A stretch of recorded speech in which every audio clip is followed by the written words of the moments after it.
let's talk about some of the implications. We can speak now to the writer and broadcaster Chris Gunness, who is former Director of Strategic Communications for the UN. He was previously a spokesman for the United Nations Relief and Works Agency for Palestine refugees in the Near East.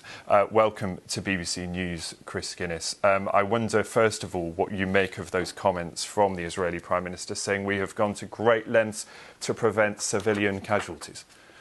Well, one of the things I'd like to see after the ceasefire, which I hope will be soon because enough civilian life has been lost, there must be an international criminal investigation in which Israel will be given the chance to put its case. If it is the case that civilian life is being spared, that's excellent, but there must be an independent criminal investigation that includes Hamas as well as the Israeli army. It needs to be balanced, and I hope all of this will come out because there have been previous conflicts, as you've noted, and this has resulted in more conflicts later on, and that's because there hasn't been a proper resolution. So the International Criminal Court has said just a few days ago that it is looking very closely at what's going on, both the Israeli army and Hamas. So there must be an independent criminal investigation into such issues as the sparing of civilian life. Secondly, I would like to see the underlying causes addressed. So the blockade of Gaza,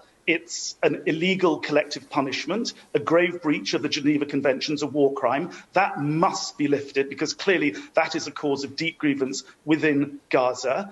Secondly, there has to be a serious attempt, a successful attempt to end the occupation, 54 years of Palestinian dispossession. But talking of Palestinian dispossession, 1948, the refugee issue, millions of people are living around the Middle East in a state of political limbo. These are individuals, each with a dignity and a destiny that must be respected. These are human beings, and the best way to respect their dignity is to give them their political rights. They don't want food handouts and bread baskets. They want statehood. They want their full political rights. It's time for international law. Law, not war. We need accountability from the International Criminal Court, leading to a just and lasting resolution for the Palestinians. And perhaps if we can look first of all at the short-term implications and the short-term requirement quite clearly for a ceasefire. And what is interesting over the past 48 hours, US President Joe Biden voicing his support for a ceasefire, and yet the US blocking that UN Security Council resolution,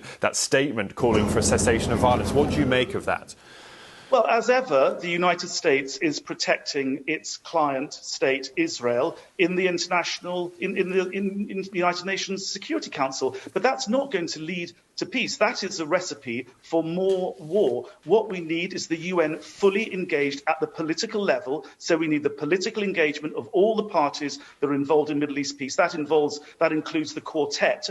But I have to say the quartet's record so far has been in giving Israel an enabling environment in which to carry on doing these periodic wars in Gaza. But we also need justice. As I've said, the International Criminal Court, that's one prong. We need political engagement. And of course, we need development and humanitarian engagement because, Gaza is being destroyed. And here we are, many governments around the world dealing with the economic impact of COVID. And guess what? Israel, for the fourth time since 2008, is destroying Gaza. And the international community, taxpayers like you and me, we are going to end up paying for this destruction, this overwhelming and disproportionate use of force. But as I say, we need to be balanced. We need to look at Hamas and their potential war crimes and the Israelis and their potential war crimes in an independent criminal investigation. And one last point, if I may, the Human Rights Watch have issued a report in the last few weeks accusing Israel of the international crime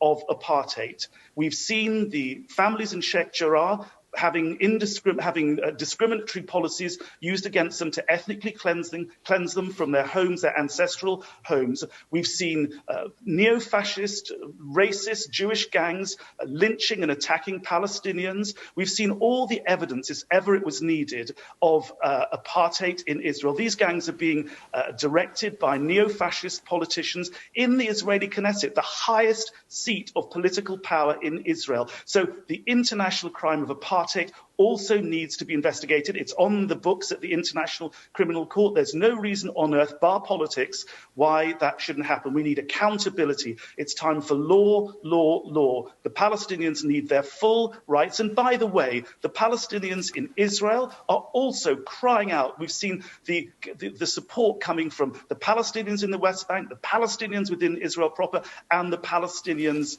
in Gaza. So I think a threshold has been crossed. We need accountability and we need justice and we need the full political rights being afforded to the Palestinians everywhere, including within Israel. And Chris Gunness, what I'm interested in as well, and you talked about this time is no different. We have heard a lot of these platitudes before about resolving this crisis. I wonder quite clearly this time how much has changed, particularly in an age of social media where on both sides we can see video of these things and also the spread of misinformation.